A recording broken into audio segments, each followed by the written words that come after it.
Hey everyone, my name is Dylan with RTV. In this video, I'm going to be covering the property website settings. So we can get to those two different ways. So to set our defaults for property website settings, we're going to navigate to our settings, and then we're going to hit property website. From here, you can adjust all of these to be default for each new project. But what we're going to be doing today is we're going to be in one of our projects here. Once we select the one we'd like to work on, we're going to scroll down to property website settings. You'll notice at the top here we have two toggles. So the first one is just going to totally disable the property website. It's going to be totally turned off. The other one is going to disable some of these additional toggles down here. So you'll see if I turn this off, we lose a lot of those advanced options. A little below that, you'll have the option to choose your preferred domain. So if you've set up your white labeling, you're probably going to want to come here and select this drop down and ensure that your white labeled domain is selected instead of using the fusion.realtor vision one. And for whatever reason, if you ever need to, you can always click this and select the default domain. To the right here, you'll see the change icon. This is where you can select from our current themes. At this point, we have 3 themes available. We have Anvil, Centauri,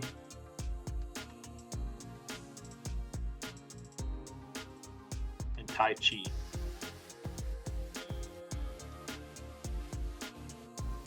A little further down the page, you'll see the color settings. From here, you can adjust all the colors and really customize your property websites. You can even save as your default if you find something that you really like here. Getting down into the toggles, one thing that's important to remember is that by default, we're looking at the branded toggles, but we have the non-branded here as well. So if you're going to change things, you probably want to change it on both of them. The first set of toggles is the property information toggles. The first one is the address of the property, if you want that displayed or not, and then the description of the property, then the status of the property, which is available here on the information page, right here. Next is the amenities, if you'd like those displayed on that page. And lastly from this section is the attributes. That's going to be things like the amount of bedrooms and baths, square footage, things like that. Below that we have the audio section. First up we have the autoplay feature. Just keep in mind that some browsers do not support autoplay, so you will have to click the little icon if your browser doesn't support it. But if it does, you can have that enabled here. Below we have the background music, if you'd like that to play on your property website. The next 3 toggles pertain to narration. So we have the gallery scene narration, if you'd like it to show up down near the gallery. We have the hero scene narration, so if you'd like it to be played on the hero images. And lastly, if you just want it turned on or off for the tour narration in general. The last toggle in this section is videos, if you'd like your videos to have audio or not. To the right of that, we have the hero settings. The hero is going to be the top piece of media on the property website, this very top section. So to have that turned on, we need this header and enable hero turned on. If you want to get rid of that, you can turn those off. Next, we have a couple options on what can be included in this hero section. So if you'd like things like panoramas, if you'd like videos included, your external media that you embed can also be included up there. If you have multiple videos in here, you can limit it to only play 1 video scene in that hero section, or even limit it to only 10 scenes in general in that section. Below that, we have a couple options to scale the image to fit or scale the video to fit. We also have options to play the video scene first, always. Lastly in this section, we have the menu being on or off. That's going to be this at the top here, this home, embed, overview, maps. The next section is all about embeds. So if you've used our external media feature to embed some media in here, you can either turn it on or off and have it be allowed or not allowed to show on that property website page.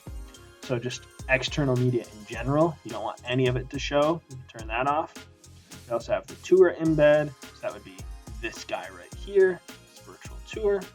One really important setting that I recommend you have turned off is Tour Embed with Play Thumb. If you turn this toggle off, it will automatically play your virtual tour on the property website. With that toggle turned on, the user will have to click play manually. So that's an important toggle to just turn off by default.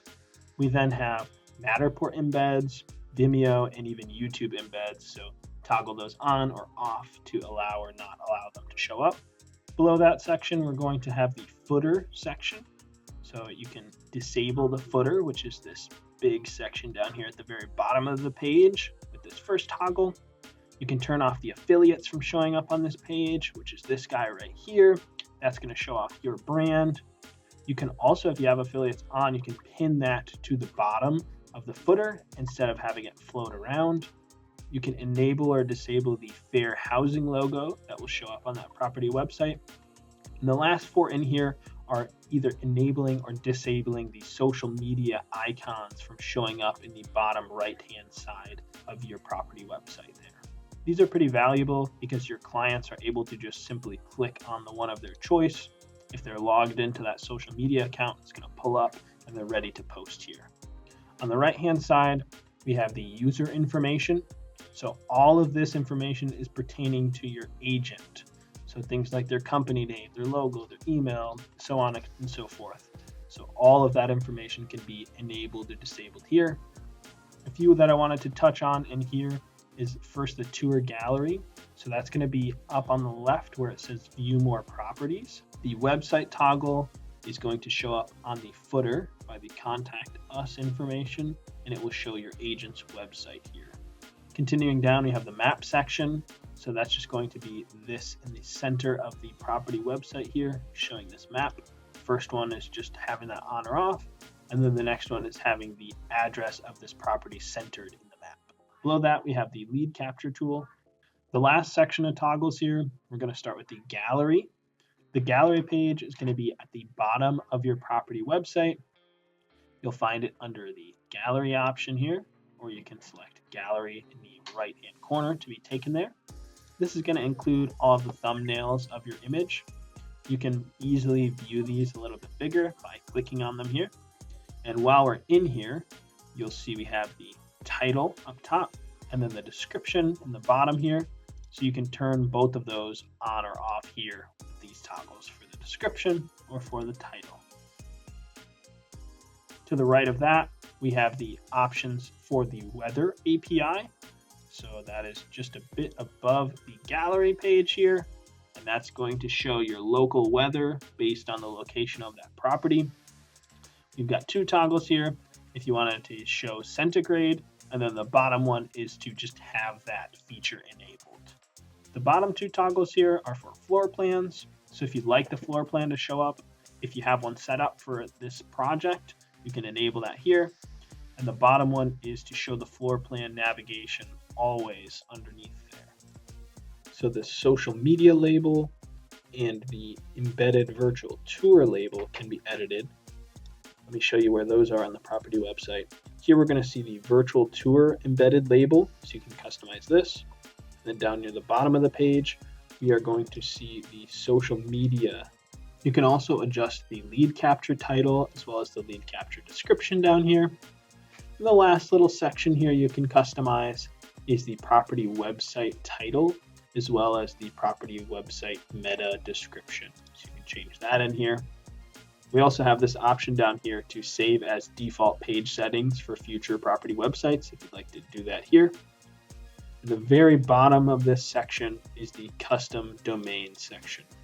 So you can order a custom domain, maybe include something like the property address in that domain. You can click right here to order one, or you can manage your existing ones here. And don't forget, once again, you're going to want to do the same thing on your branded to your non-branded tours, except obviously you don't want to have their company information or anything like that. But a lot of those features you want to change on both if you go through here and edit them. And lastly, don't forget to hit save when you're done with everything. It's pretty important to do there. I hope this video was really helpful for you. If you have any further questions, feel free to reach out to us. Have a great rest of your day. Bye-bye.